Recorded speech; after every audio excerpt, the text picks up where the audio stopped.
What's your emergency? Welcome back to That Weewoo Show, a podcast where we watch and discuss episodes of the ABC show 911. I'm Ellen. I'm Alice. And I'm Bex. Thank you to everyone who's been listening to our Season 5 episodes and shared our social media posts and all those things. We're into the first few episodes of Season 5, but before we start talking about this episode, Alice, do you want to tell us what happened last week? Yeah, so last week on 911, Eddie continued to not panic when Ravi thought Anna was his wife. Somebody gave Buck a clipboard, and Maddie almost drowned her baby. Also, Athena's son was kidnapped. Allegedly. No, not allegedly. We saw him in, we saw him in the back of the freaking boot. It has not gone to trial. We cannot... It's innocent till proven guilty. He was in the fucking boot. Maybe Harry tied himself up, okay?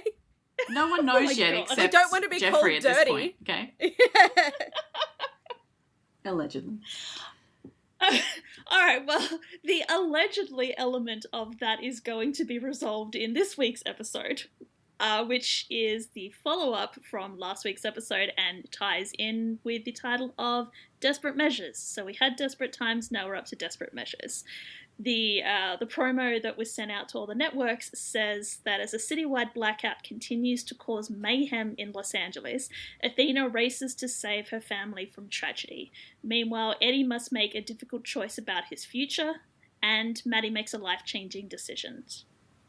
And the trigger warnings for this week include abuse of power, child at threat, child abandonment, claustrophobia, my favourite generic tag of cops, flashback to assault, gun violence, police-involved shooting, postpartum depression, threat of gun violence, in addition to the actual gun violence, and vigilantism. Yeah. One guess who that involves. But anyway, we'll get there. So this episode may go two ways. We might either skip over a bunch of, so this is the first episode we've got to so far where we all just found no redeeming features about the episode at all, I think, right? So we're going to try not to be maybe too negative about it, but we're either going to rush through it and it'll be a short episode, or we're going to rant about everything that happens and it's going to be really long. Something's going to set me off and I'm going to be ranting for 2 hours. As you are listening now, go and look at the length of the episode. You can find out Place how your we're bets as going to with which it. way this episode goes. But anyway, yes, so this is concluding, well, it's not, I was going to say concluding the cliffhangers, but no, there's more. Wait, there's more. It concludes the Jeffrey part of the storyline. Oh, thank God. So it wraps the Jeffrey and the power outage storyline up, and then decides to throw a couple more storylines into the wind. All right, so the cold opening is all about Jeffrey. Okay, this is the one redeeming feature about this whole episode, right? Redeeming. The sequence at the beginning is pretty good. Oh my God, I did The not care only at all. reason The only reason this sequence is any good is because of the music choice. Because they use Painted Black. Yes. I think I would quite happily watch almost anything if they put Painted Black over it. I don't know how much they paid to get Rolling Stones, but, it works. That was their for this entire scene. budget. It's good. Yeah. No more special effects for season 5. No. The episode opens with a flashback to 2020 where we see Athena's assault, or Jeffrey's assault on Athena at Studio Self-Storage. We then jump forward a couple of hours, couple of days. Jeffrey's in hospital, and we learn that when Athena shot Jeffrey, she shot him in the groinular area, to the point where the groinular area, to the point where he has a catheter that he will need to learn, and he will need to learn to urinate on his own. He will eventually be able to do that, but he'll have to do it sitting down, which is, I think, basically he's got no penis anymore. It's a very subtle way of saying that Athena shot his dick off. later on in the episode, they will like, I don't know why they're that... dancing around it. They shot his dick off. Yeah. Yeah. I actually missed what the outcome of this beginning bit was for that. Like, I knew he was upset about something, but I didn't quite catch what he was saying. So later when they were talking about it, I'm like, oh, oh. So I had, like, the same reaction as Michael. I think this is the one time where treating the audience like idiots has kind of paid off, because I will admit the first time I watched this, they shot him in the groin, I was thinking, like, hip sort of groin area, not actually physically genitals. Yeah. But yeah, so they took the rapist who has severe issues with women and had a woman shoot his penis off, emasculating him. That sounds like it's going to turn out great for everyone. Mm-hmm. And it sounds like everybody knows, because there's a cop standing outside Jeffrey's room smirking at him like, yeah, I know what happened to you. Yep, lovely. Great attitude by the cop. So professional. Yeah. Like, I get that they're doing the whole, like, the dramatic irony of it, but, like, it was just gross. No, I thought it was Jeffrey's point of view, like, unreliable narrator type thing. Like, he saw the cops looking at him and he's like, oh my God, they're all laughing at me. No, they literally were laughing at him. I don't think but this is his point of view, so... The complete... Yeah, but I don't think they understand the idea of, like, an unreliable narrator and, like, morally Let me great put my characters. nuance on it, okay? It's the only way I'm getting through this episode. Fine. Okay, nuance. I get what they're trying to do. I didn't like it. No, it sucked. True. But I'm just saying. Okay, so then we go from Jeffrey being, like, castrated against his will, to 5 days earlier, or 5 days ago our time, which is, like, timey-wimey, but basically we jump forward in time as far as Jeffrey is concerned to the night that Lila slashes Jeffrey Lou Ransom's throat, and that's when Paid It Black kicks in, and the next sort of sequence has the Rolling Stones over the top of it, which works really well, only because it's an excellent song, not because the scene is any good. I don't actually think we needed this scene at all, because we kind of knew everything that we knew they what happened. Showed. Like, we knew that he shot Lila. I didn't care. I don't care. Don't care about Jeffrey at all. There is zero care with Jeffrey. And then, so just like to run through it very quickly in case anybody hasn't watched the episode lately and they need a refresher. So we have Jeffrey and Lila dumping Lou's body. We have Jeffrey shooting Lila after bitching about her, trying to help him. We have him ransacking Lou's house, finding Lou's LAPD files, which we won't even talk about the fact that he should not have those files in his house. Yeah. Somewhere in those files he finds Athena's house. He goes to the house. He has a photo of him and Athena on the wall in his apartment. Oh, that's so weird. It's such a... Why does he have a photo of him and Athena on it? Like, why? Are they that close friends? I don't know about you, but I don't put pictures of my workmates on my wall. No. I mean, to be fair, the only photos on my wall are photos of my dogs, and then I have one photo of me and my mother. And it's a really weird place. It's like right in the middle of a wall with no other furniture. Yeah, it's a small no other... photo. It's like his shrine to Athena. He just likes Athena that much that he made really a shrine strange, to her. yeah. It was literally just put there so they could set up the photo swap when Athena gets to Lou's apartment. And that was it.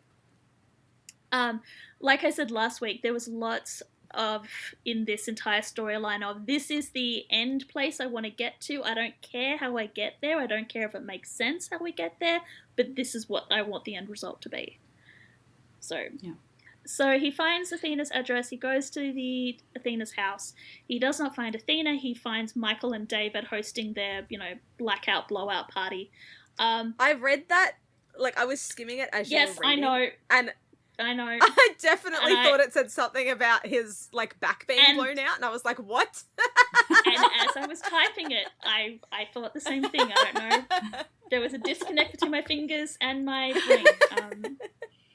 Look, good for David and Michael, but like they should probably be watching the child. Definitely, considering that Jeffrey, absconds with Harry later on. But very quickly, they also decide that Allegedly. in between Jeffrey arriving at the party and him deciding to target Harry, he goes into Athena's bedroom and sniffs I her hated panties. this so much. Yeah, that's And disgusting. starts like, it's so, I don't even want And to I talk about this. It's don't gross. I mean, I don't really want to talk about it, but I don't understand it because that's not who Jeffrey is. Yeah, and that's yeah, it's just horrible. Yeah. It's gross. And then Harry I don't want catches to talk him about it. doing it. So, and then we get to the title card, and when we return from the title card, we are in present time. We are still at the Grant residence, but we're at the point where Athena is adamant that Jeffrey has taken Harry, even though there is no evidence at this point that has happened. Allegedly taken Harry. He fucking has taken Harry. It's Quit so with your allegedly. allegedly. He has Don't get taken Harry. Jeffrey will call you dirty. Watch out. I just love that Elaine was like grilling Michael about it. Just like, so when was the last time you saw him? You know? Yeah, like this She's, isn't like, a giving him toddler. Harry does what he wants. Athena's pissed. He's like, oh, I'm not sure what time I saw him last. And Athena's like, you need to be sure, Michael. Okay. Yeah, no. But it doesn't really matter because Athena's phone rings and it's Harry for like 10 seconds and then it becomes Jeffrey. So they're basically having an argument in the living room. Bobby's like just sort of trying to help but not really helping. Yeah. They're trying to... Athena's trying to tell him that he can run and just all they got to do is give them Harry back and he can disappear and they won't come after him. And he's like, I don't think that's going to happen. I love the looks that Bobby is giving her at this point. Like, woman, what are you on? Yeah, what the fuck are you Everybody talking knows about? that you are not going to let him get away with this. Jeffrey is also, you are not going to let me get away with this. He does say something really interesting, which, like, when he's sort of making jabs at her, where he says, you're not a mother who's a cop, you're a cop who's a mother, and your priorities is always going to be being a cop over being a mother. Interesting. Ouch. But then ends on the, you took something from me, now I'm taking something from you. I'm like, ugh, really? You're doing so well, and then you threw in, you're equating Harry to your penis, and I don't. No. Please no. Yeah, see, at this point I still didn't know, or I didn't realise that there was, like, a penis involved. So I was like, you know, you took away my freedom, for example, and, yeah, I was like, oh, do we have to do this? But, penis. No. Okay. Yep, yeah, took away well, that penis. makes more sense now. Yeah, talking about dicks. We're talking about dicks almost as much as season 7 of Supernatural. Well, there was a lot of dick in that one. So much dick in that season. Yeah. A lot more enjoyable than this particular dick, though. I would much prefer that dick than this dick. Yeah. Yeah. Mm-hmm. Anywho, we're going to dispatch where Sue has to tell May the terrible news that Harry has been kidnapped. And she's, like, ready to run out there and go home, but Sue's like, no, you have to stay here. I promised your mother that I would keep you here. I'm like, she's an adult. Yeah, I mean, she can do whatever she wants, I guess, but she talks her into being safe and staying at work, which I guess kind of makes sense, but... And May's just okay with it. She's like, oh, I guess, okay, let's do that. Sure, why Yeah, not? she puts up zero I'll just fight. answer some calls. Yeah, I'll just go back to work while my brother's in mortal danger. Which, I want time incidentally, and a is half, what Bobby Sue. does immediately afterwards. At least Bobby has some reaction to it. May's just like, no, we're not a taxi service. We're 911. Not really. I don't even think she goes back to work. I don't think she does go back to work. She does seem to be using the equipment for non-official purposes, but I don't think Sue would let her work at this point. Well, you'd hope not, wouldn't you? But, like... Well, especially considering how Bobby fucking reacted. Well, Athena tells Bobby to go back to... Like, Bobby's like, how about I tell him I'm not coming back to work? And Athena's like, no, you go to work. The city can use all the it'll be heroes it fine. can get right now. No, because she needs him out of the way so she can do nefarious shit, because she knows Bobby's not going to let her do it. Yeah. She's quite happy to drag Michael around, though. And Michael just, like, press gangs Bobby into taking David home. That Poor was really David. weird. I know, he's just getting shuffled around. So then Michael sits Athena down and is like, okay, so what are we doing? And Athena's like, I told you the plan. And he's like looking at her going, girl, come on. Like, I know that was not the plan. What are we doing? So they go off on their vigilante mission, which apparently, like, what's her name? The chief lady? Elaine. I've forgotten her name already. Elaine is totally on board with that because Oh, later yeah. they're talking to her on the phone and she's like, okay, off you go then. As much as Athena should be writing a desk and having internal affairs investigate her for everything that happened, Elaine also needs to be raked over the coals for allowing Athena to continue to work this case after Harry was taken. Or being Yes. actively involved in trying to find Harry. Because that's a massive, like, conflict of interest there. But Athena's never done anything unprofessional or, as Yeah, well, payback. Obviously, Elaine knew she was going to do it. Yes, but there is a difference between I know you're going to do it and then, like, actively helping her do it. I mean, I guess she could have also said, if you do this, you're going to be in big trouble. Like, you're going to be... Yeah. Honestly, I think that's all they needed. They needed to have Elaine going, do not do this. I'm ordering you not to do this. And then Athena goes off and does it anyway. I mean, Athena doesn't care because, like, lose job, lose son. I'd rather lose my job. I thought you were talking about Lou Ranson there for a minute. I'm like, Lou's I son? know. What? Lou has a son? Yes, I was confused. I'm like, oh, Lou's, okay.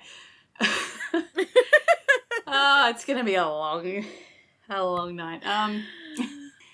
So Athena just assumes that he's using Lou's car. So here we are actually talking about Lou Ranson, his car and his badge. He lost his car? Oh, here's the other thing. I mean, we know that he's using Lou's car and we know that he's using Lou's badge, but how do they know? Are they just assuming? Have they had... Yeah, they don't know what car he's in.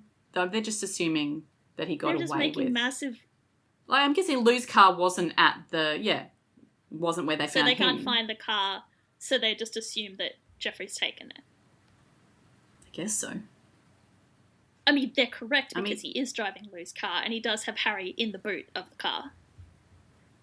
I feel like if he was smart, then he would have, like, ditched that car and found a different car to drive around. I don't think anybody but has anyway. ever accused Jeffrey of being smart. Yeah.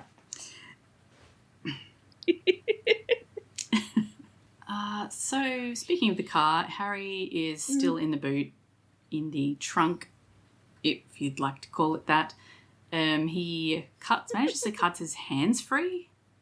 Yeah, it looks like at this point Jeffrey's using good old-fashioned rope to tie Harry up, and there is something sharp in the back of the boot, so Harry is able to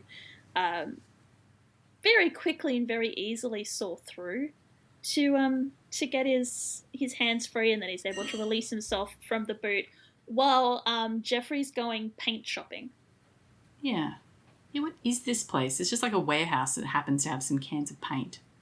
I think it's like the back of I don't even know. I'm assuming it is some kind of hardware store or some kind of tool shop or something that he's broken into.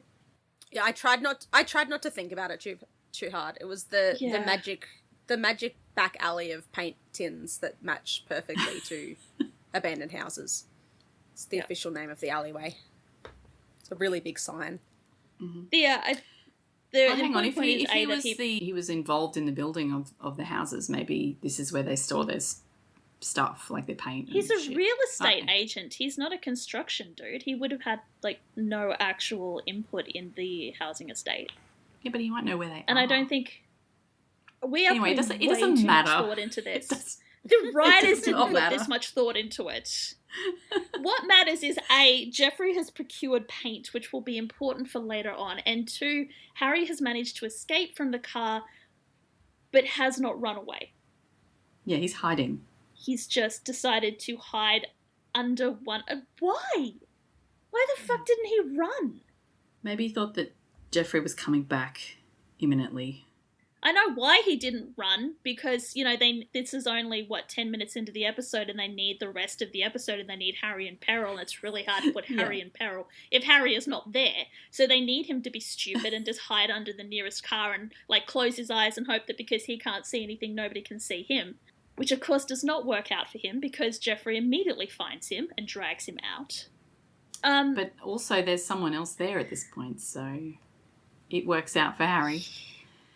Yeah, because some woman has decided that walking through an abandoned industrial area is the perfect place to walk her dog. Yeah. It is a weird place to walk your dog, for sure. So she just happens to be walking her dog through this abandoned area and sees Jeffrey manhandling Harry back into the car.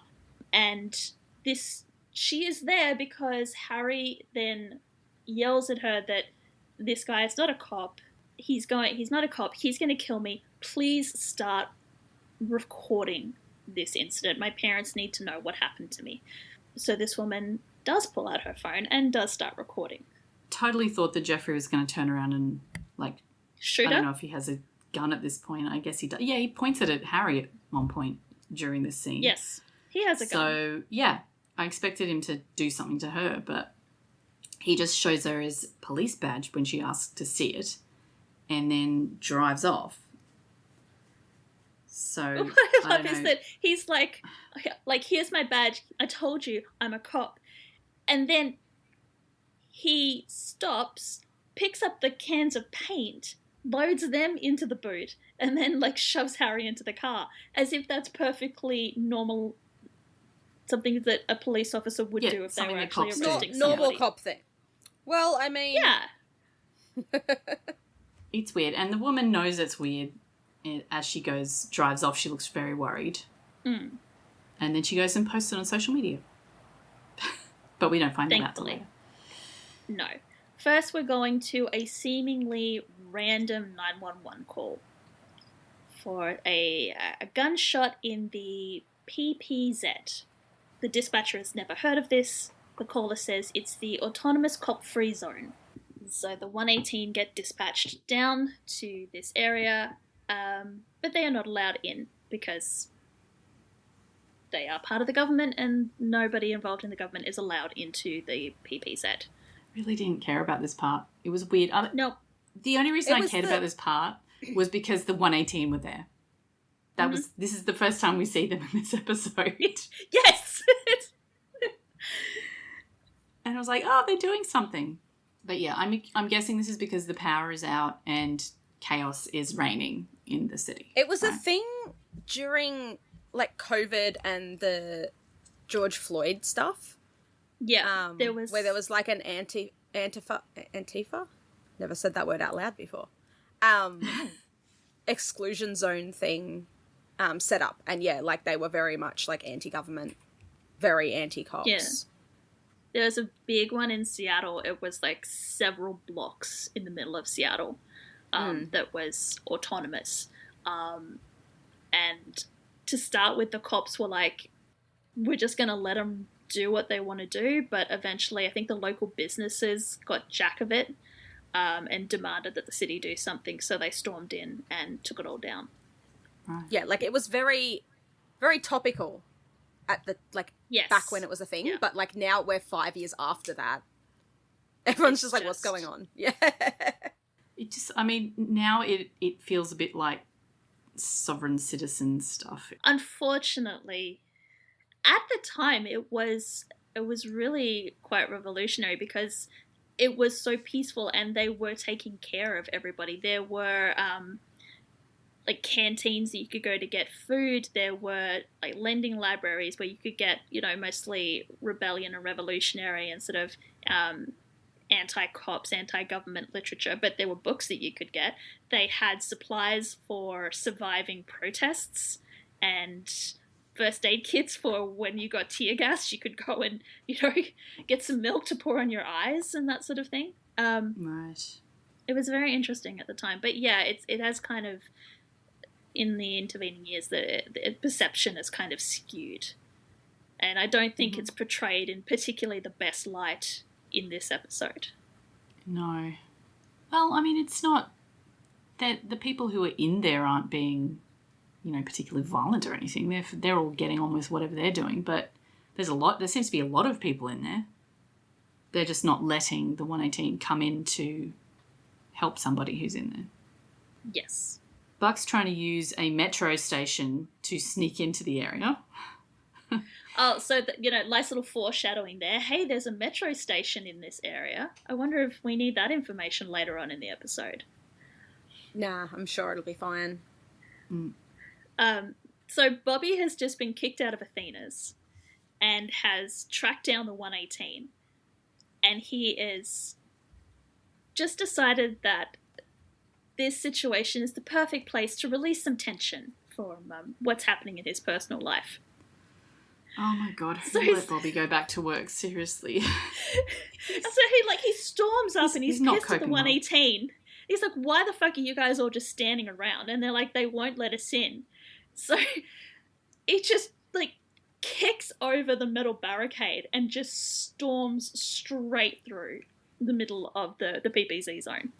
Yeah, this guy tries to stop him and he's like, you're not supposed to be here. And Bobby's like, I'm not supposed to crack your skull open with this either. It's like, oh my God, Bobby, please. And the rest of the 118 are just scurrying after him. I'm like, oh my God. Yeah. We're just going to stick close behind you and hope that you don't turn on us. Yeah, so Bobby gets to the guy who's been shot and he diagnoses him as having an intact brachial artery. So good on you, Bobby.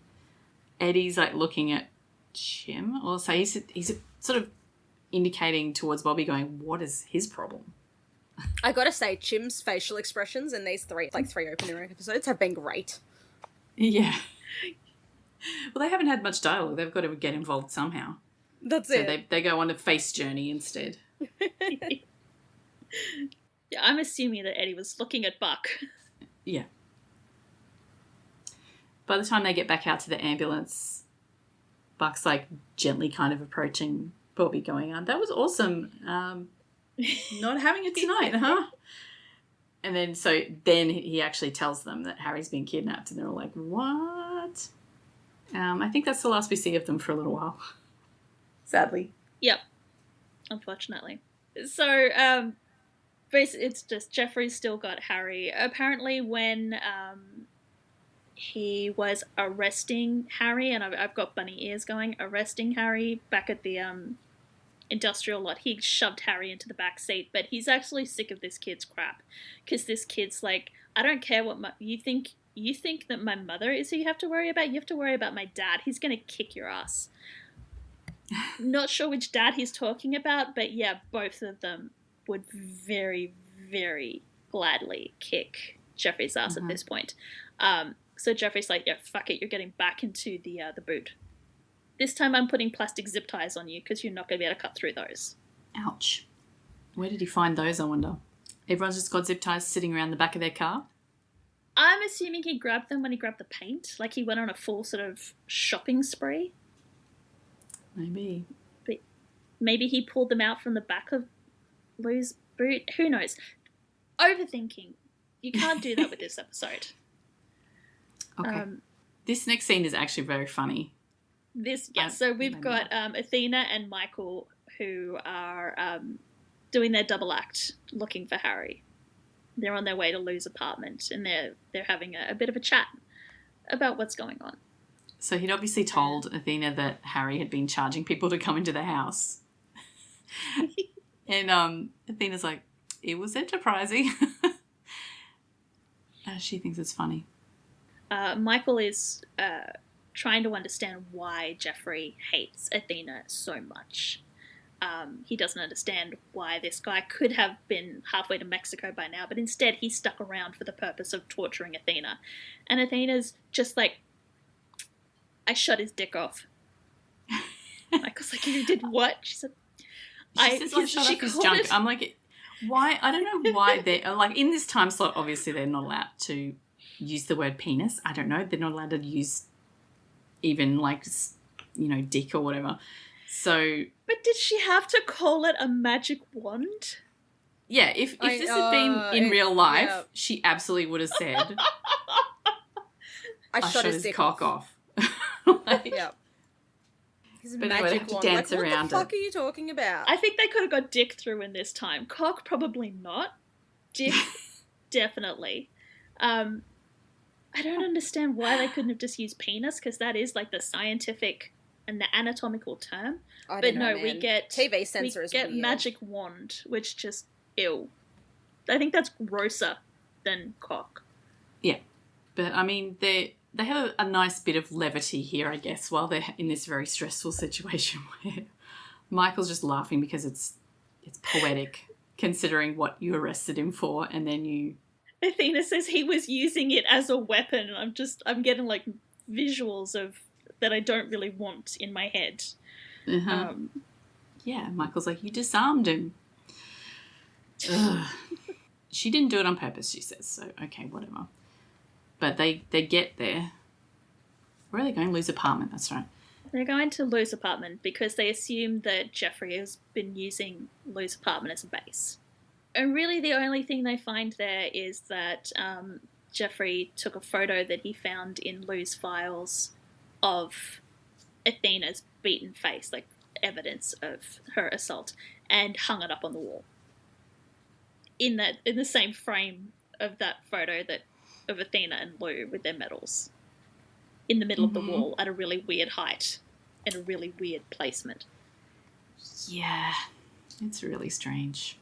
So, yeah, Michael starts, they think maybe that's not the only thing he's left behind. They can find something else. So Michael just starts opening drawers, and Athena's telling him off for touching stuff at the crime scene. And that's why you don't bring civilians along on police investigations. Yeah, Athena's literally like, the entire room's filled with evidence, and Michael's like, I don't care, and just flips the coffee table. It's like, dude. And he's kind of freaking out, though. Yeah. Understandably. He probably should not be there. Neither of them should be there. No, absolutely not. Luckily for both of them, Athena gets a phone call from May, because May has like a Google alert or something set up on her phone for videos of cops acting out, and the video that the dog walker took of Harry has been uploaded, and May has seen it, and she's tracked down the person who took the video. Yeah, I don't know how these guys still. Well, I guess Athena and Michael have got. Athena and Bobby have got power because of their generators. I was going to say it's several days into this blackout and everyone still has phone reception, but they have a generator, so. And Dispatch has power. Dispatch has power, yeah. Dispatch is magical. It also is still working completely fine, even though there was apparently a cyber attack. I know that's all done now, apparently. We don't even hear anything about the cyber attack in this episode, right? Except I think they mentioned maybe at the very vanished. end. Yeah, and that's I think Taylor drops it. Yeah. But yeah, I'm assuming that they're also using their cars to like charge their phones as well, because the cars are working fine. Mm-hmm. Anyway, so Athena and Michael decide that they're going to move on from Lou's apartment. They're going to go to this, as Elaine calls her, quote-unquote, nosy Karen, although actually she's a Judy, to interrogate her about anything else that she saw or that she can tell them. Jeffrey, meanwhile, has found his way to an abandoned housing estate where he shoves Harry into the wall of one of the houses and boards him up. Yeah, like screws in a plasterboard sort of over the top of it. And then paints it. Yeah. And he's like yelling and Jeffrey's like, no one's here to hear you, so bye. And he does like jab a knife in and sort of twist it to make things worse for Harry, because he tells Harry that this is all Athena's fault and she has a choice. She can either save Harry or she can come after Jeffrey. She can't do both. So if the longer that you stay here, you know that she's chosen me over you. Fuck you, Jeffrey. I would actually have, I think that could have been a really interesting storyline if they had made that an actual possibility. If Jeffrey's if they pulled it off properly, yeah. Yeah, like Jeffrey's like, if you go here, you can get Harry. If you go here, you can get me.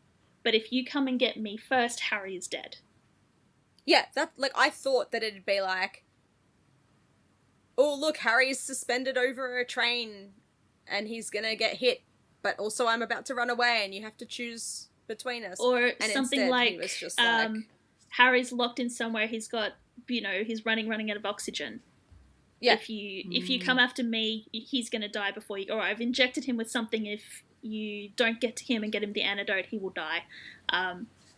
Because I think that would still work, because Jeffrey would still be assuming that Athena would be working alone. And so he's yeah, but it doesn't make any sense, because he doesn't tell Athena where Harry is. He never gives Athena that option of come and get me or come and get Harry. He never sets it up. It's just like it's a jab at to sort of get into Harry's head. Yeah, that's it. He's literally just torturing this kid, and then is like, haha, now I'm going to call Athena and lure her into a trap. What? Yeah. Yeah, I just... Badly written. So badly written. Because that's... The next part of the episode is Jeffrey calls Athena, and he's like, come alone or Harry will die, and she, like, as far as he's concerned, she very meekly goes off and follows what he's saying, ditching her husband as she does it. Yeah, she leaves Michael behind. Michael's like, oh, okay. The Karen lady, the Judy is like, is that your wife? And he's like, ex-wife. Like, damn. Yeah, why are you calling her babe then?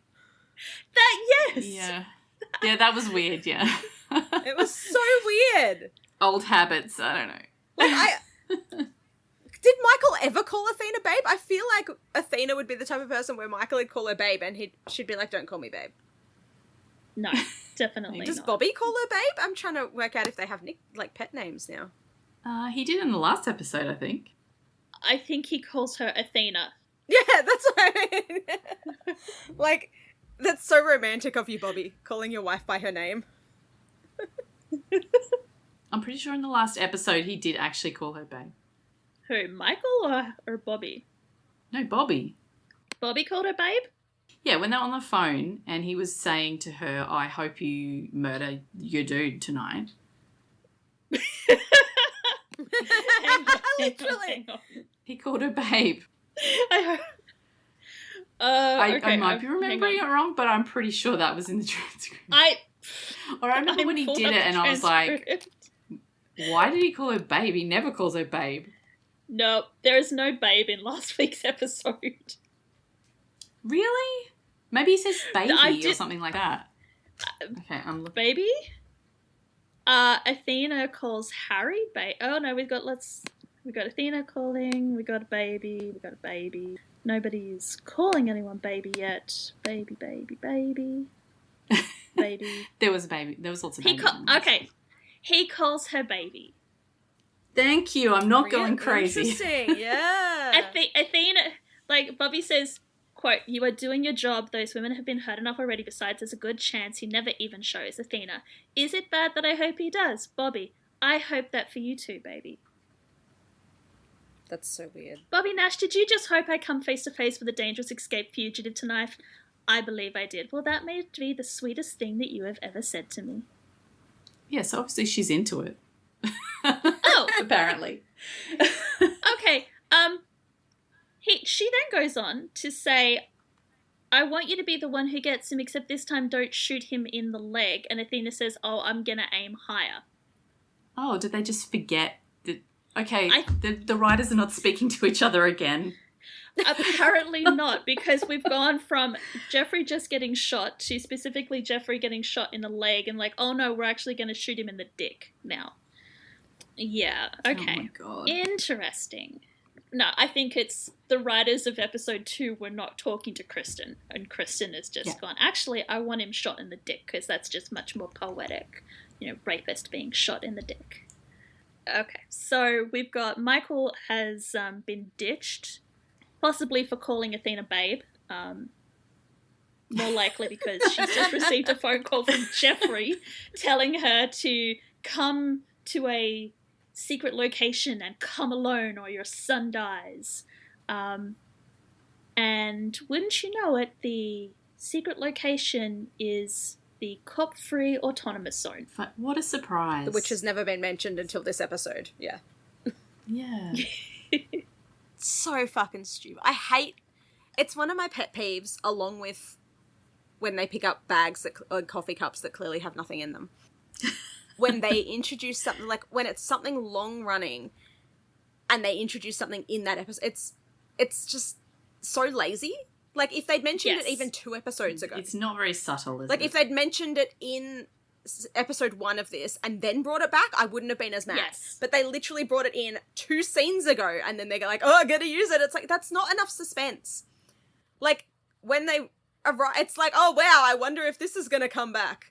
Like, whereas if they'd just mentioned it on a call before all this happened and then Jeffrey used it, it would have been like, oh, fuck, that's actually really smart. Because we didn't know Jeffrey was, like, in play back then. But now we're like, oh, okay, wow, cops aren't allowed in here. I wonder if they're going to try and lure the cops in here.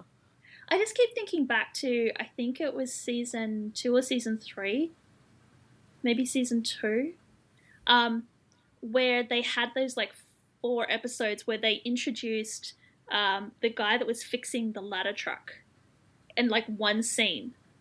He's just in one scene in one episode, and then, like, 2 episodes later, he became a major part of the episode. He's the bad guy. Yes, see, that was great. Because it was like, oh yeah, they had to fix the ladder truck, that makes sense. And Subtlety. then, oh shit. Yeah. Yes. That was great. That was amazing foreshadowing. You had writers who worked together over 3 or 4 episodes to set up a scenario and then have it play out 3 or 4 episodes later.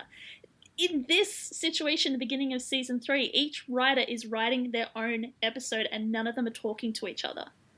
Mm-hmm. There's no collaboration. And yeah, it sucks. Yeah. It was like they were like, oh, we need drama. Let's bring back that guy from a whole season ago to be drama. And it's just like, yeah, we didn't care about it then. We don't care about it now. I know. You tell him, Autumn. Autumn doesn't I think we could have cared about it if it had been written better. It just... Yeah. There was intention that was not executed properly, in my opinion. Exactly, yeah. And, like, it was in just my lazy. expert television writing opinion. Whereas, yeah, if they'd introduced it in episode 1, I would have been much happier about it. Yeah. Because it would have been like, oh, that's cool. They're doing, like, the thing that was actually a big deal in this time. And it could have actually made sense because they could have had, the ransomware attack. City goes into lockdown. People are annoyed that the government is not doing what it's supposed to do. Cops are being cops. So they band together and create this zone where they're just decided they're going to help themselves. But for it to just pop up out of nowhere and then disappear again into the ether, only to serve as a plot device for this very specific plot. Like, they could have still had the Bobby being mad thing too. Because when Jeffrey first escaped, because there was that time in episode 1 between when they found out. In episode 1, he escaped the court, and then Lou found him, like, after, right? But there is that period of time where he was on the run. So Bobby still could have been angry, still could have stormed in and done the whole angry Bobby thing. And then they could have brought it back 2 episodes later, and it would have been like, oh, shit, they're actually using it now. That's really clever. But instead... Yeah. They just used it 2 scenes before they brought it as an important plot device, and it was just like, wow, not subtle at all. Anyway, at least and then they picked up some very empty coffee cups and threw them around at each other. Yeah, well, at least we're back in the station house, so we're with our friends again. Except that Bobby's just sitting in the locker room, just staring. Buck's like, what is he doing? He hasn't moved. They decide to leave him alone because he's going through a lot. But then then we go actually to Bobby, and he's doing the rosary beads and praying. Poor Bobby, he's really worried. Yes. He can't do anything because he's stuck at work because Athena told him to butt out. But then Michael rings him and tells him they've got an emergency. I am stuck and she is taken off without me. Come get me. That's what I thought that was. I really thought it was. Like, your wife ditched me, and now she's gone off after a psychopath. Please come get me. Please come pick me up. I Husband, don't know where I am. I'm scared. Mom, come get me. I'm scared.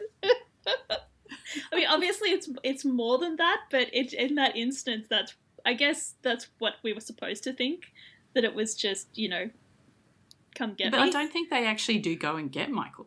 They just go to Athena's rescue, because I don't think Michael's with them when they show up there. No, I think the fact that, in retrospect, the fact that we see the ladder truck rolling out, I don't think Bobby would have taken the ladder truck to go pick up Michael. No. It's a bit of a deflection. We don't even know what they're doing because the alarm goes off, right? So it could have been another emergency that they're going to start with. Yes. It's just made to look like they're rolling out for no reason. Anyway, Athena actually shows up at the zone, the protection zone. The woman who was guarding the gate last time asks her if she's lost, and she's like, no, this is the People's Protection Zone. I'm people. And the lady's like, you need protection? It's like, I do, actually. And if you think that we're just paraphrasing, no, she literally says, I am people. Yeah. Yep. And you need protection? Actually, I do. That's literally the writing here. Yeah. Anyway, she says this. She tells them that Jeffrey is a cop and shows him a video of what he looks like, and he's holding up the badge. So apparently this is going to be shared around. I don't know how they're going to do that, but also, yeah. So there has been no reception, no power, nothing for 3 days now. Apparently the phones are still working. Week. What are we up to? Yeah, and for some reason the PPZ, the PPZ, everyone's just starts texting each other with no issues phones at all. Working. Yeah. Where are they charging because there's no power? Two, how is they were just talking about how the woman who uploaded the video said that everything's still jammed and it took ages to upload the video, but everyone's just texting him. It's just so stupid. I think you're not supposed to ask. I just assumed everyone in the PPZ is on our iPhone users, and so they're just airdropping the video around. Maybe, yeah. But, oh my god, it did annoy me because it was the text tone, and I kept checking my phone, even though I knew that it was the text tone. I kept glancing at it, and I'm like, oh my god, it's the fucking TV show.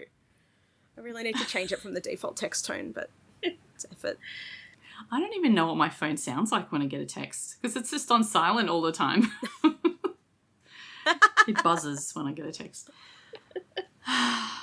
Anyway. So this video of Jeffrey going, see, I'm a cop, is being airdropped or text or somehow is magically disseminated sent to the entire everybody PPZ. in the PPZ. While Athena is calling Jeffrey saying that I'm here. They have a little bit of back and forth in which Athena basically tells Jeffrey that he's walked into an anti-cop zone, but she's just told everybody in the zone that he is a cop, and everybody starts chasing him because he's not hiding very well. Well, he's not hiding at all. No, they because recognise he doesn't him. think that. Yeah. He doesn't think that they're going to turn on him. Yeah. But they do. They turn on him and they chase him into the aforementioned metro station. Also, can I just say, thank God I wasn't there, because they'd airdrop me a video. I'd look at the video and then look straight at Jeffrey and be like, no, it's not the same guy. You wouldn't have recognised him. No. I mean, it was dark. I'd be looking at some other. Be looking at some other generic white guy and be like, "Is that him?" And people would be like, "That guy has totally different hair," and I'd be like, "Are you sure?" I'd be pointing at Bobby, going, "Holy shit, that's him!" And everyone would be like, "What are you talking about?" I'm like, "I don't know." Generic white male. Don't ask me. Okay, so they're in the metro station. Let's just fast forward. This part is so stupid. They're in the metro station. Jeffrey is hiding. Athena is yelling at him, telling him that, all is not lost because Ransom isn't actually dead. We you probably didn't know that, but he's not dead, so you're not going away for murder. We know that Lila did it. And the final line is, I know things seem dark right now and hopeless, but they're not hopeless, and they're most definitely not dark. And then Jeffrey, she's like standing with her back on behind one of these concrete pillars, and she spins around, and Jeffrey's like, oh my god, you found me, and then immediately headlights illuminate him, because somehow they got the fucking truck into the tracks. I don't understand. Without being heard, like they were just waiting down there for ages. How did this happen? Also, I think she's managed to open up her thing again so that they can all just hear when she's being to get the cue dramatic to turn the lights on. Yeah. Yeah. I mean, it was a great dramatic kind of reveal, but how? Just how? It's funny though. It's like, wow, that worked really well, like on screen, but how the fuck would that have worked in real life? Yeah. Because, like, how does she know where Jeffrey was? Was she actually herding him into position? I'm not even going to think about it because... No, you can't, because he ran down there and she followed him, and then she, got on the phone to Bobby and went, hey, get the truck down in the thing. It's like... I think the assumption is that as soon as Jeffrey told her, come here and come alone, she's immediately called everybody and their kids and gone, this is what we're going to do. Because she's got May and Josh in dispatch on the line listening. And she's got the 118 down there. So... Anyway, it's very dramatic. It's very dramatic. It works beautifully on TV. Did we mention that Athena called him a bitch? Yes. It's like Jeffrey's like, wow, you lured me down here. And things like, no, bitch, I chased you down here. Maybe that's why they couldn't say dick earlier, because they were saving their because they used it on so Athena could say bitch. Yeah. Which is so stupid. Like, it's just so dumb. And then she's like, yeah, I've got no end of backup. And it's literally, it just cuts to Josh and May listening on dispatch. Like, okay, what are they going to do? They're in dispatch. They can send people to her, I guess. But, like... I don't know. Sure. But yeah, so they have some stupid back and forth. Athena makes fun of him not being able to pee standing up, which is, super lovely. And then is like, don't make me shoot you again. And Jeffrey's like, oh, is that your firefighter husband? And he aims the gun just towards the lights because, like, it's pitch black except for the glare of the lights. So there's no way he can see through to the head. He would have no idea what he's looking at. And, like, all he does is aim the gun, and Athena shoots him. But not just shoots him. She shoots him 5 times. Mm-hmm. Yeah. Like, it's not just, like, getting him down. She shoots him 5 times. Yeah. And then it's like, oh, damn. It's like, you did it! It's not like he shot himself. She reacted like she jumped into action kind of thing, but like... Absolutely shoot him. Shoot him. And I'm not even going to... 5 times? Yeah, it's the 5 times that I take issue with. I'm not even going to argue like you could have like shot his hand to get him to drop the gun. No, because they're taught to shoot like body mass, aim for like the biggest part of the body. But it would have been like... And like I could understand 5 times if, say...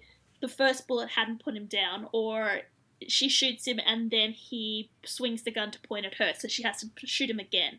But she doesn't even give him a chance to react. It's just 5 bullets, one after the other. And then Jeffrey, like, goes down and it's just like, yeah, it wasn't even loaded. And she's like, what?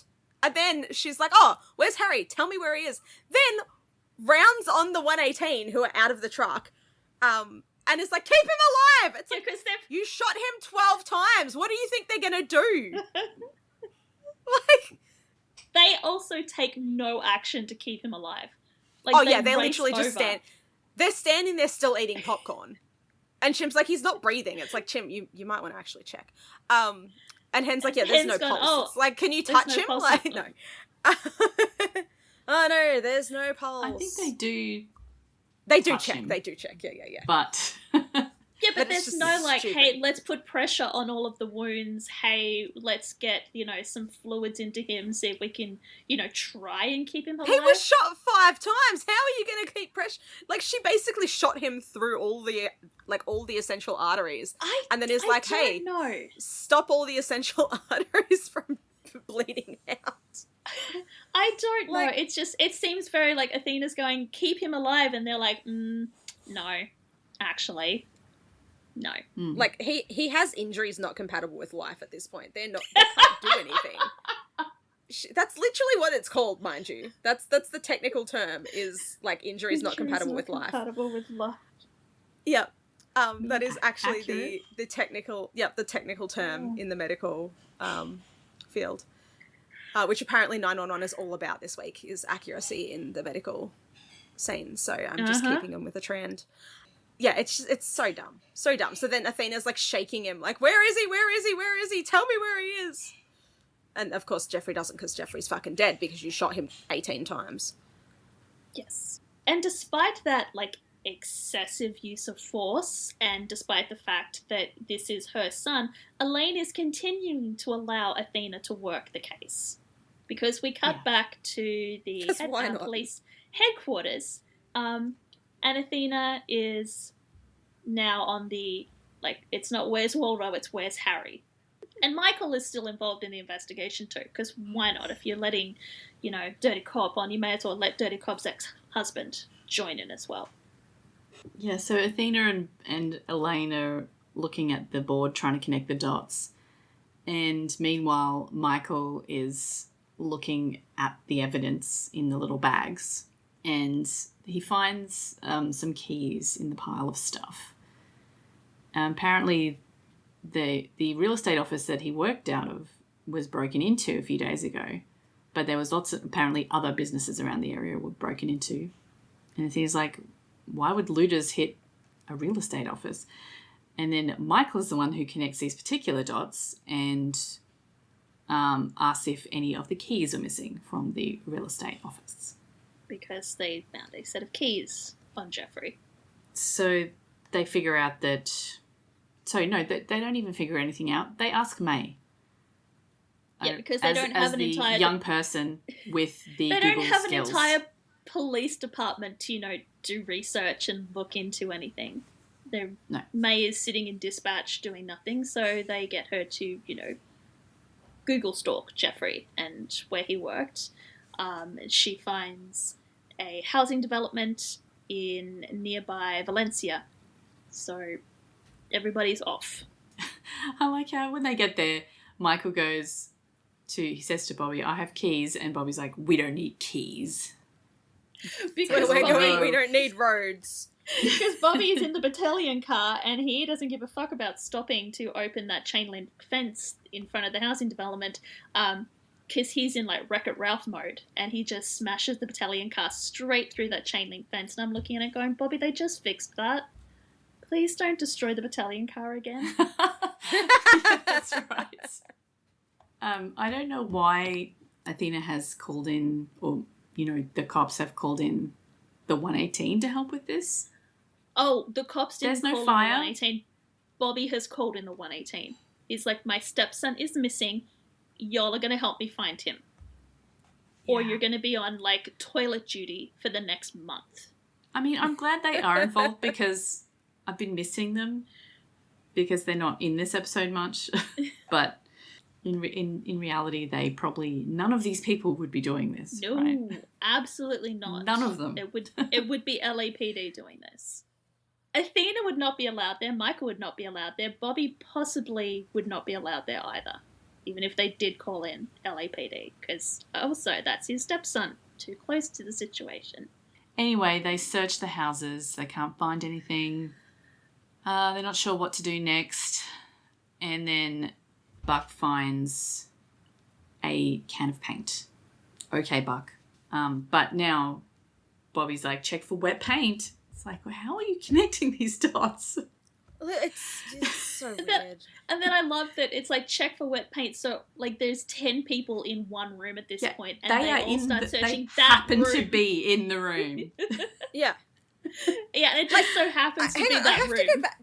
Did they end up finding out it was that house? I don't even know. Or did they literally all just go into that house? And then it happened to be in that room.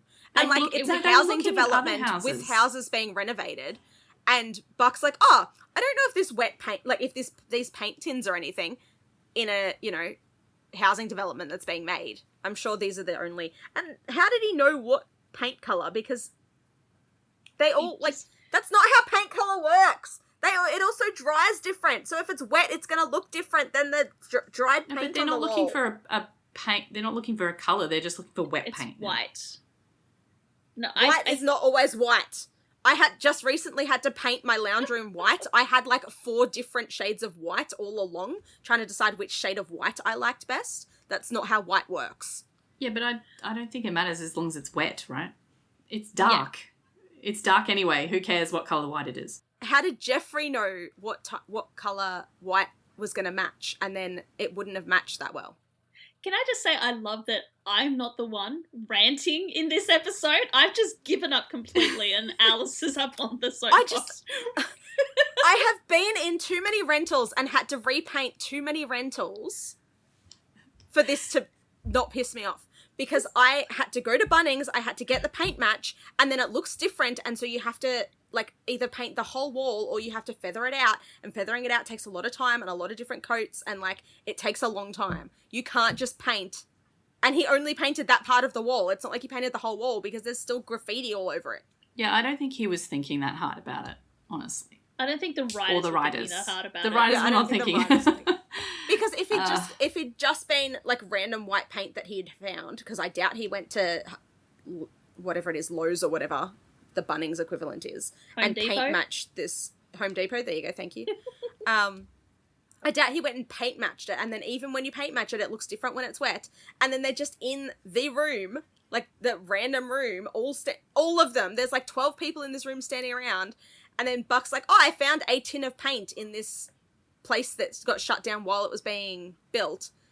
And they're like, "Oh, quick, look for wet paint." And then Athena literally just puts one hand out and is like, "Oh, look, wet paint." Yeah. There wasn't even an extra, so it was just, they were right next to, oh my god, it was so lazy, it's so stupid. Incredibly stupid, but they find the wet paint. Michael rips the plasterboard apart with his bare hands, and they find Harry. And I'm assuming that there was an issue with, like, oxygen supply. And that's... Well, he's been in there all night, but, like, he wasn't injured when you put him in there. So... I couldn't think of it as oxygen because that makes no sense because walls are not airtight. That's not how walls work. So I decided that I was bringing back the heat wave that we mentioned for 30 seconds. And he's just he's just hot. So it's hypothermia that's knocked him out. It kind of looked when he first came out like he was cold, and I'm like, no, there's a heat wave, like he can't be cold. Like, what the hell? So I've decided he's overheating. Like okay. It's not like Jeffrey gave him some water. Like he's run around, he's been trapped in a boot, which I'm sure also wasn't very cold, and then he's been like locked in a wall. Yeah, and so I've decided it's heat stroke because oxygen makes no sense because walls are not like otherwise rats wouldn't be able to live in there because there's no like that's not how walls work. Yeah. Okay, that makes more sense. Okay. I will was accept your heat stroke, headcanon. Guys. Yeah, heat stroke. I've deemed it canon. I mean, that makes more sense than anything that they actually put in the episode. So they get him out and they get him on a gurney and he's fine, and they take him off to hospital for observations in the back of the ambulance. And as the 118 roll out with their lights flashing and their sirens going, which they didn't need to because the emergency's over, we get a beautiful panoramic view of Los Angeles, and the lights start coming back on across the city. Yeah. Panic's over. Yes. Because the hackers stopped caring as soon as Harry was found, apparently. Yeah, so now I'm like, okay, so was Jeffrey... See? responsible for this hacking thing? Like, it would have made sense if the hackers were working with Jeffrey or somehow associated with Jeffrey, but they're not. They're fucking not. It's just 2 coincidental storylines. Yep. And it's not done yet. Because as you said when you first watched this episode, this is one of those Return of the King episodes where the endings just keep coming. Yeah, I really thought this was the end. But there's more. we're just gonna keep going. We're just gonna keep going. So everybody, we go to dispatch. The lights turn on. Linda missed the AC. Sue missed the elevator because she's still got a janky leg after the hit and run. Yep. Oh, yeah. And then May's phone starts buzzing, so everyone looks at her and she goes, "It's from my brother," and everyone's like, "Yeah." We get a quick random cut to Maddie leaving Chim a voicemail where she starts to say something and then changes her mind and says, "Never mind, I just wanted to make sure that you're okay. Love you." Weird. Back at the station house, Chim says the power czar is out of business. And Buck is going to hand his power back to the power company. Chim said, "Good, because my phone is dead. You did a horrible job." I don't think that was Buck's problem. That was probably a Chim problem, but fine. There's a little bit of banter backwards and forwards about Bobby hasn't come back to the station, so who is in charge? And Chim is like, "Well, obviously I am still in charge because Bobby gave me a manly glance of unspoken confidence." Yeah. Oh, I love And Chim. that's it for that scene. Hen doesn't agree with him, though. She's like, he did not do that. Buck says, "Is this the longest shift we've ever worked?" And he's like, "It definitely rates." It's like, you've been at the station house for days, but the overtime pay is going to be amazing if this is you've actually been on shift that entire time. Yeah, right? Fucking hell. And although Eddie gets none of it because he's clearly paying. Oh no, wait, Anna's looking after Chris. That's right. Fucking Yep. hell. He's not paying for childcare, but He's not paying. He's how they've been on shift for 5 days. How does anything else compare? Like, when else have we seen them be on shift for so long? Yeah, during the earthquake, did they? And that No, I stuff, think that they was didn't go still home just after a that? day. That was like a day because Chris was at school, so they couldn't have left him at school for multiple days. Yeah, I guess so. Anyway, it doesn't matter. Athena's in dispatch for some reason, and maybe she's just picking up May. I think she's coming to pick up May because she's been in dispatch jail, so Athena's come to bring her from dispatch jail. Yeah. And May's like, "Is Harry okay?" And Athena goes, "Yeah, he's safe." Because he's not okay. No, May asks how Athena is. Okay. Athena says, "Ask me tomorrow." May's like, "It is tomorrow." And Athena's like, "Yeah, I'm fine, whatever." Denny's excited to see Hen because she's finally coming home. Because they finally get to go home. Eddie is not looking forward to going home. It's so so in the locker room, it's Buck and Eddie, I think, are the only ones in there. Yeah. And Buck's like, "Oh, I thought you'd be the first one out the door. Have you told Christopher that you're coming home?" And Eddie goes, "Not yet, because I haven't figured out what I say when I get home to Anna." And it's like, so Eddie, who loves this kid, is just like, "Oh, there's a girl there. I don't want to go home."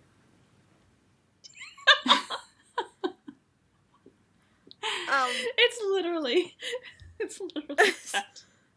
Like, Jesus Christ. Dear. Then, this scene is so cute, though. When Buck gets home. It is. I just love him so much. I love him. So Buck, comes home, goes upstairs, flops on his bed, turns on the TV, and of course, Taylor's on it because naturally, what else would be on it? All TVs are programmed. Yeah. Yes. And Taylor's saying, so since the 5-day citywide blackout has ended, thankfully the power grid has returned to normal function. Utilities and essential technologies have followed suit. And Buck, so Buck's lying on his bed and he sort of, looks up towards the TV and then he smiles and lies back and goes, "Hi, honey, I'm home." And I'm like, no, that's something I'd do. If I was dating someone on TV, I'd be like, "Hey, honey." It's like when you wave at someone's house when you're going past. They can't see you, but it's just like, "I'm thinking of you." Yeah. And then Taylor goes on to exposition herself that the hacker group initially claiming responsibility and demanding a hefty ransom has gone offline, virtually scrubbing their existence from the internet, leaving no trace. So they've just vanished until season 1 of 911 Nashville, apparently. I still haven't watched that episode. But yeah, it was just real cute. I like Buck's just oh, he's so cute. I love him. It is very cute. That was the best part of the whole episode. It was just Buck saying, "Hi, honey, I'm home," to Taylor on the telly. That was cute. Yeah. We quickly cut over to Michael's loft where he and Harry are also watching Taylor's report and not talking about anything that has happened because Harry is fine. There's nothing to talk about. Just a normal evening for him. Yep. We do a quick jump over to the Maddie apartment where Maddie is not watching Taylor, but is instead packing G up to go and visit Chim. Or actually to go see Chim. Which is a little bit weird because Chim's already left the firehouse and we know this. So a little bit of a red flag there. Then Speaking of red flags... then we get...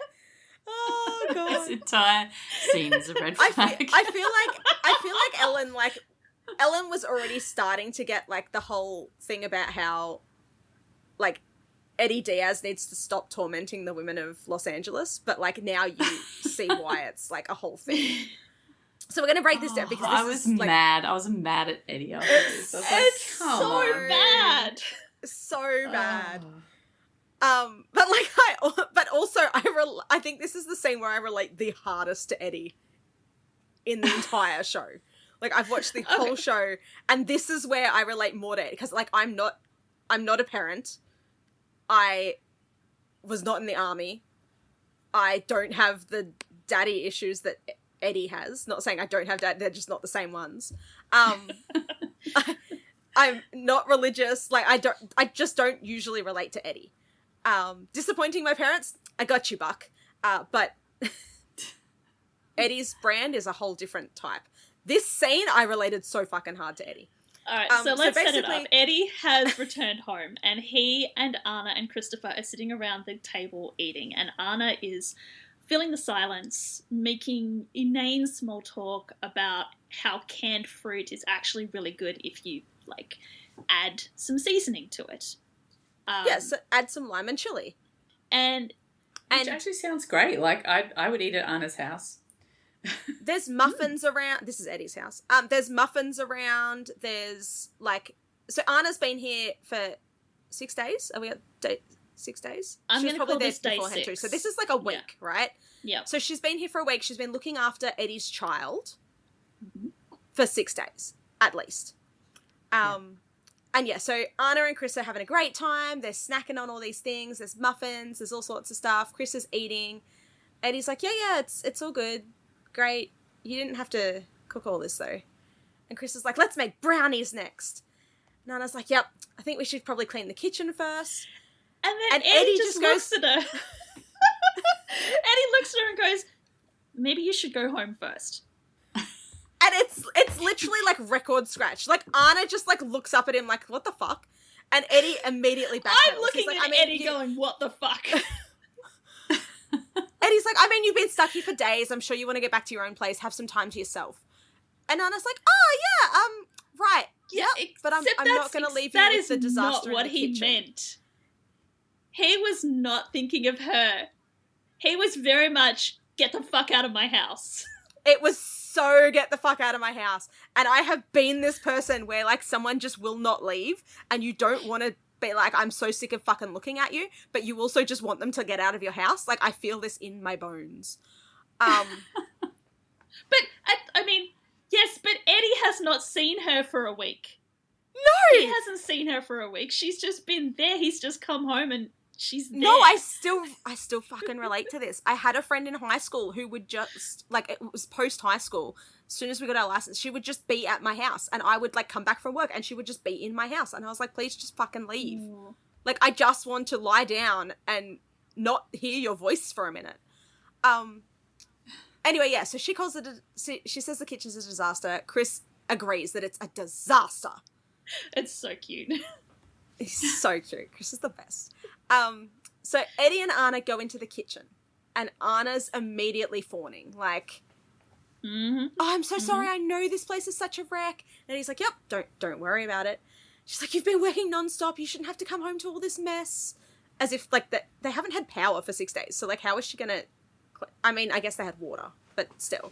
Yeah, she's been washing up by hand. So it's one of those scenes where it's like before the shooting how they did the weird camera angles. This is the same sort of thing. Like, not the same camera angles, obviously, but it's the same vibe. Like, the vibe is off. Mm. And, it's almost found footage. Like, it's kind of shaky cam. It's very close.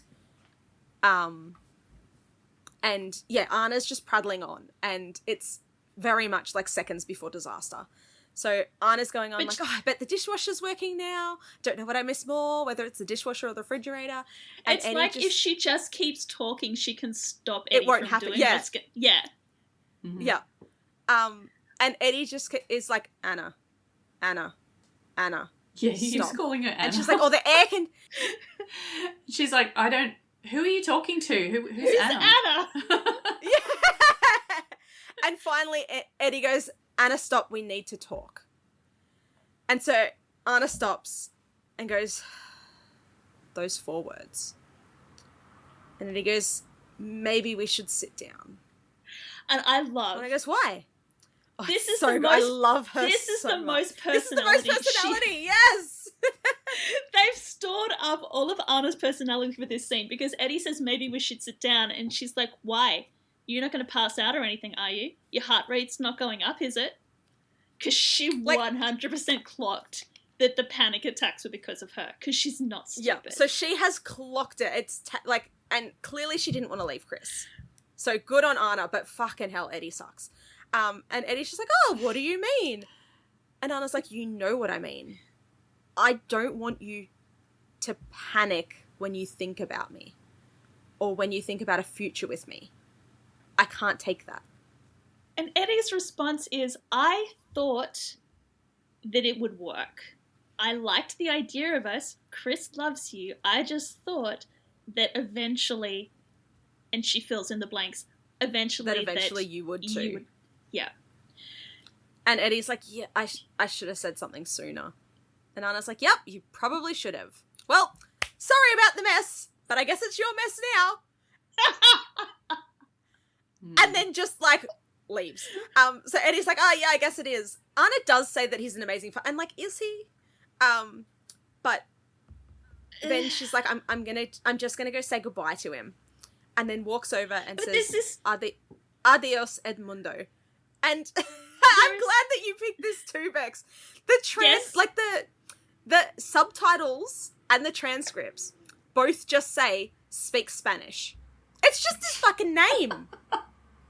But what's interesting is I think they translated adios, and then it was because there's a break where she goes like adios Edmundo, and it goes adios brackets speaks Spanish. Yeah. Just because she says it with a Latina accent. With an accent. Yeah, she's like, say I know how to pronounce your name, Edmundo. Edmundo.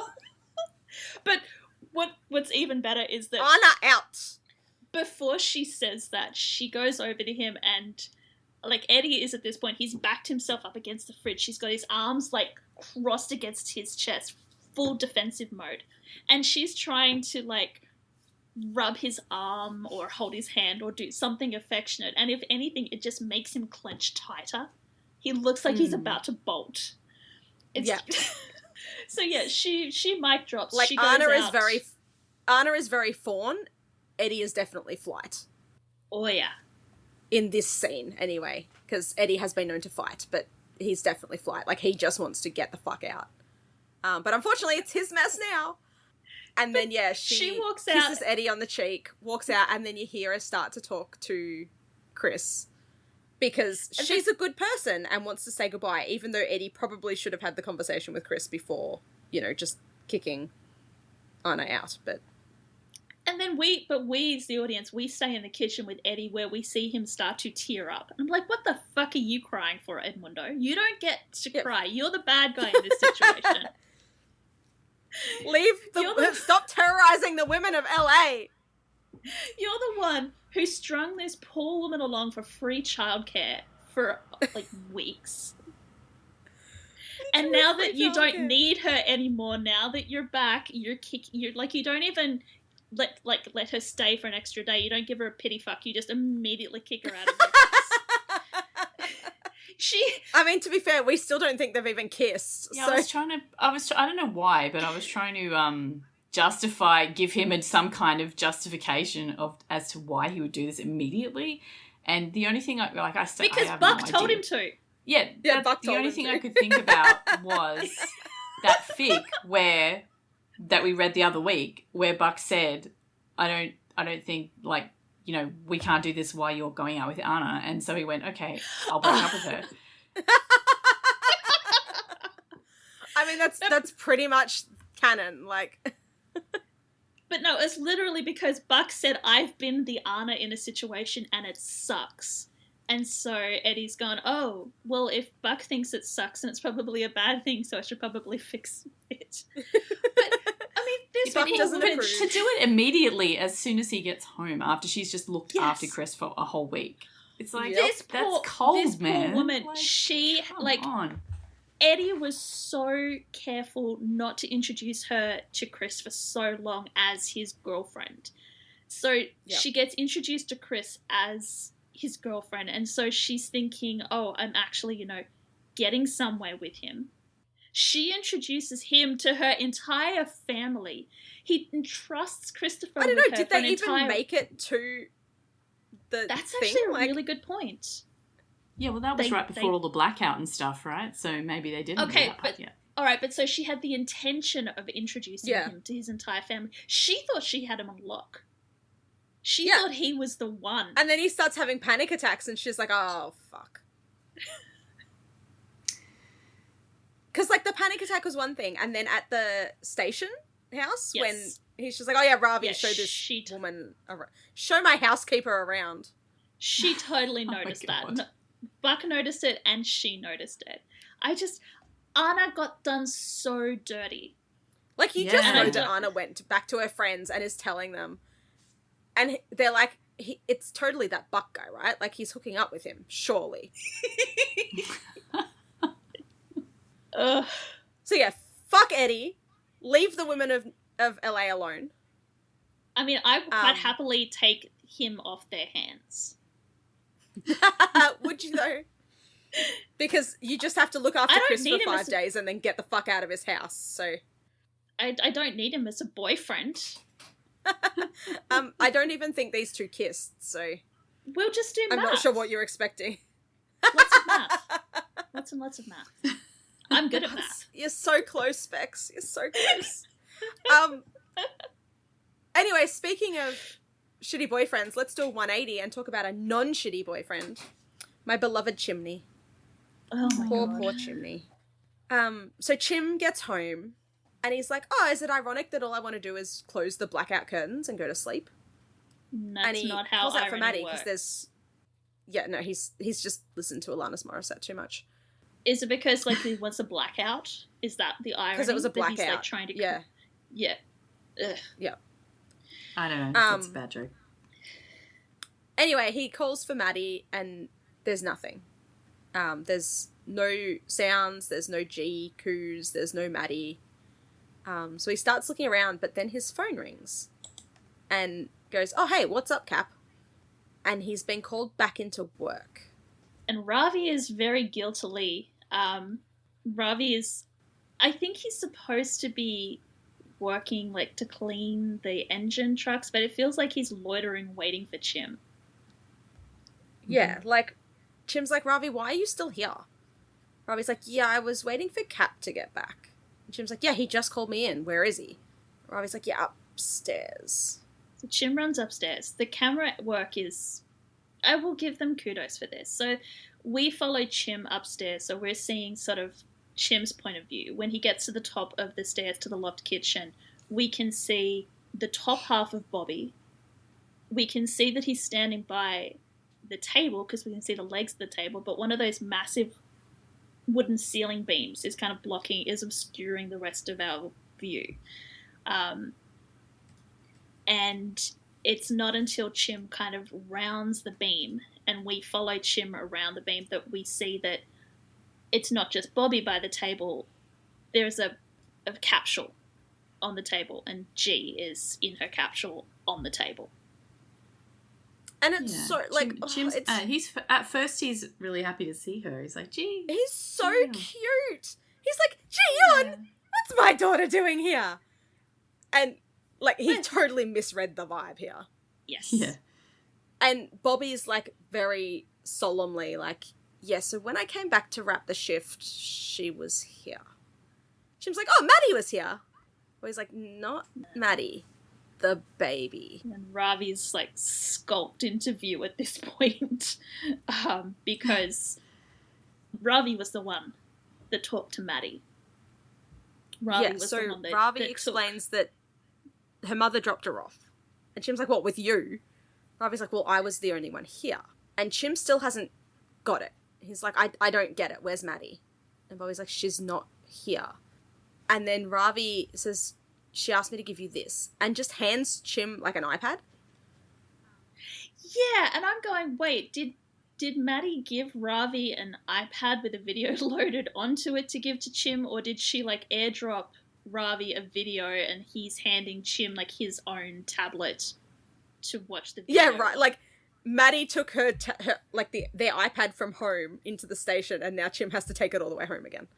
And why didn't she just write... I mean, I know why she didn't write a note, because they wanted to actually film this so that Jennifer would have an extra scene, and it's more emotional than just hearing her do a voiceover. It's definitely more emotional. Like, it's stupid, but it's definitely more emotional. Yes. Mm-hmm. Because, like...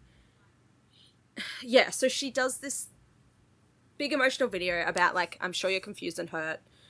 I don't know what to say. You don't need to go to the police or come looking for me. I'm not in any danger and no one is making me do this. But G is not safe with me. And so she's doing this whole speech and it cuts back from, like, showing her doing the speech on the tablet to showing Chim's face.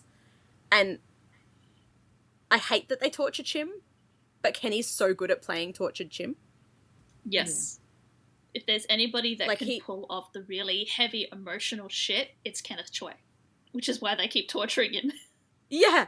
I'm so glad that he and Jennifer Love Hewitt are scene partners so much, because they're so good at it. Yes. But yeah, he does the whole, like, he starts off very confused. Like, he's frowning down at the tablet.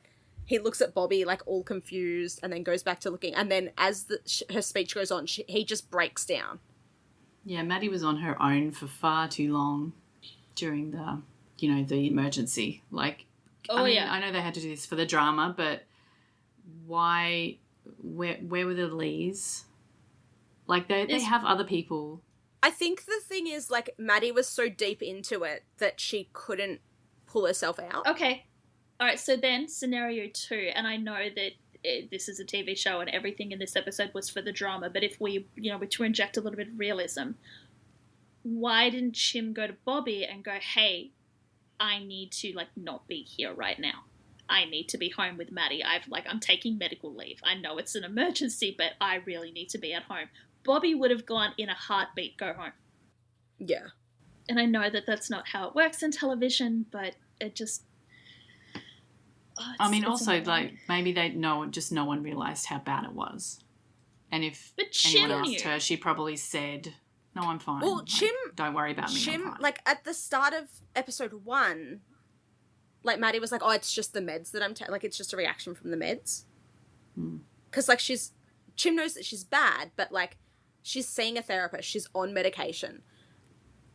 And she's just, brushing it aside, blaming it on the meds. And I think she's too deep in to ask for help, like, to reach out and ask for help, because I don't know.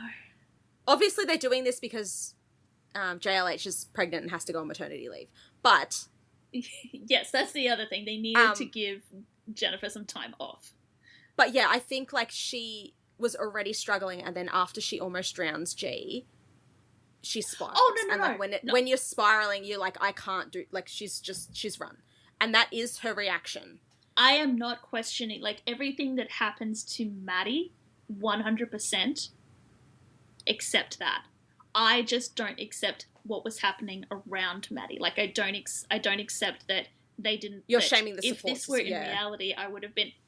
Yes, I would have been going, like, where were the Lees? Why didn't Chim, like, check in on her more often? Like, where was Josh? He tried to check in on her, but she wasn't answering the phone.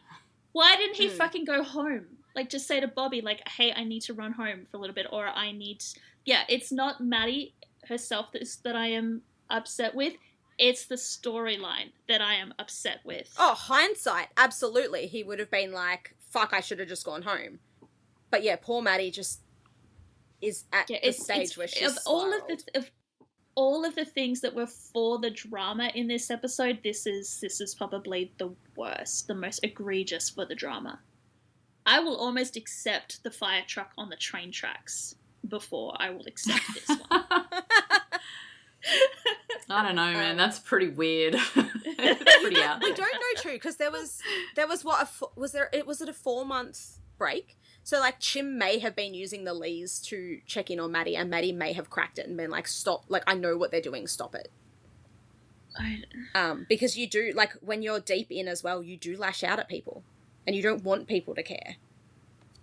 So it's possible that Chim has done everything he can do and doesn't, like, he's out of his depth. Again, I just feel like this is one of the storylines where they've gone, we need the end result to be Maddie going. We don't actually give a fuck how we get there, but that's where we're going to get to. Well, at least they've showed it building up a little bit better than certain other things that just came out of the blue in this one episode. Yes. Yes, there has been. At least they dropped this kind of the end of season 4, and they've slowly been building it up. Poor Maddie. Yeah, so they wrap up the Jeffrey storyline, and then they throw this one at us. Yeah, I was so looking forward to not having a cliffhanger at the end of this episode, and then we get this. It's like, oh no. Drama. All right, so speaking of cliffhangers, what do we have to look forward to next time? Oh, next week. Next week, the members of the 118 arrive on the scene after a truck crashes into a high school homecoming parade. Meanwhile, Athena and Michael try to... Yeah, it's gnarly. Meanwhile, Athena and Michael try to help Harry in the aftermath of his kidnapping. So maybe the Jeffrey storyline is not completely... But at least we don't have to deal with Jeffrey himself. Yeah, that's a bonus. Yes, so Harry help in the aftermath of his kidnapping. Oh, for fuck's sake, we're up to this storyline? Yeah, we're up to then. Yep.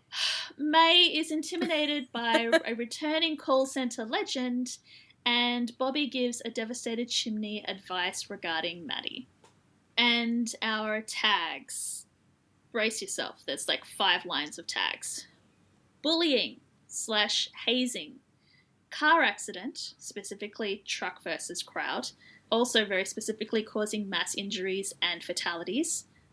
Child having to do CPR, child at threat, child endangerment, chlorine gas leak, child death, home invasion, heart attack, patient death, postpartum depression, PTSD/childhood PTSD, reckless driving, threat of gun violence. Oh Child death? I didn't think they killed... Oh, I'm going to have to watch next week's now. Add it to my tally of... Watch it it'll be a flashback. And I'll be like, oh, okay, never mind. I did watch the Propaganda Light version of this episode because they cut out pretty much everything to do with the autonomous zone. So you don't see Bobby kicking the shit out of the barricade and threatening people. It goes from 118 rocking up to Bobby walking through the crowd to treat the patient. And then it goes from Michael calling Bobby saying there's an emergency to them all arriving at the housing estate to find Harry. Everything else is gone.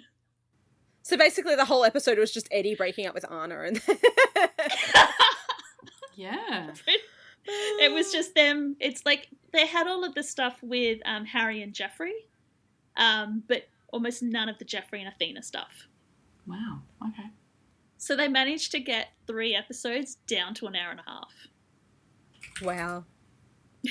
I mean, yeah, it's probably the highlights. So it was honestly a much better episode. I mean, I quite enjoyed Mad Bobby kicking the barricade in, but I understand like abuse of power and stuff. But it worked really well having there's an emergency and then the truck's rolling out, lights and sirens, and them showing up at the housing estate. That, like, storytelling wise, that made much more sense. Yeah, nice. Yeah. So yeah, that was interesting. Well, I'm glad this particular storyline is over. There's more shit ones to come. Yay! Well, I've enjoyed previous season openers a lot more than this one. Let's put it that way. I think it was just because they didn't do an emergency. They tried to do, hey, let's have our season opener be like a really emotionally personal emergency rather than a natural disaster emergency, and they just didn't pull it off. Well, I feel like it would have been a better storyline in the middle of the season, maybe. Yeah. Like, they could have just left it out altogether, but, you know. If Yeah, it had been in the middle, it would have been... I don't think I would have been... I still don't think I would ever have enjoyed a 2 or 3 episode arc of, like, Athena versus Jeffrey. But that's just my personal taste. But, yeah, it definitely did not fit as a season opener. When you go from, you know, mudslide, tsunami, Jeffrey... I think we're all very open that we don't enjoy the cop part of this show. Like, if we wanted the cop stuff, we'd watch The Rookie. We don't watch Please The Rookie. don't watch The Rookie. We don't watch The Rookie because we don't want to watch the cop stuff. Also, The Rookie's bad. More fires and natural disasters, please. More ensemble of the 118, please. Yes. Yeah. More Eddie terrorizing the women of Los Angeles, please. Oh, no. No, Eddie, leave the women of Los Angeles alone. At least it's entertaining. Feel bad for the women of LA, but it's still entertaining. Poor Anna. Yeah, in the way that a car crash is entertaining. But you're just like, well, I mean, on this show, car crashes are often entertaining. It's not our fault. Please tell us what you thought about this episode and this chain of episodes. I know that we have, like, panned it quite a lot, but if you found any redeeming features of these, please let us know. Yes, please let us know. I would love to know if there were any redeeming features other than the use of the Rolling Stones. Yes. Well, this episode in particular. But would you go out with Eddie? No, don't say that. Don't answer that. That's a bad idea for everybody. Women of LA, stay away from him. Send him my way. I'll sort him out. Oh. Okay, you can leave us a comment on the episode's post and go to That Weewoo Show to find out all the ways that you can interact with us and subscribe to the podcast to know when there's new episodes. Thank you for listening this week, and we'll talk to you next time about episode 4, Home and Away. Oh, we're changing to a different show? We're going to talk about we're talking about Home and Away next week. Yeah. Cool. Okay. Yeah, it's a crossover. The one who's going to Summer's Bay. Oh my God. All right. See, Home and Away. See you then. Bye. Bye. 911 is a fictional show, but many of the situations portrayed happen in the real world too. If any of the topics we've discussed in this episode have affected you, please know you're not alone. You can call or text numbers in your country for help. Just Google crisis support in your location to find out the number. If you enjoy our podcast, you can help us out by leaving us a review on Spotify or your preferred listening app, and by sharing our social media posts. Find out more at thatweewooshow.com.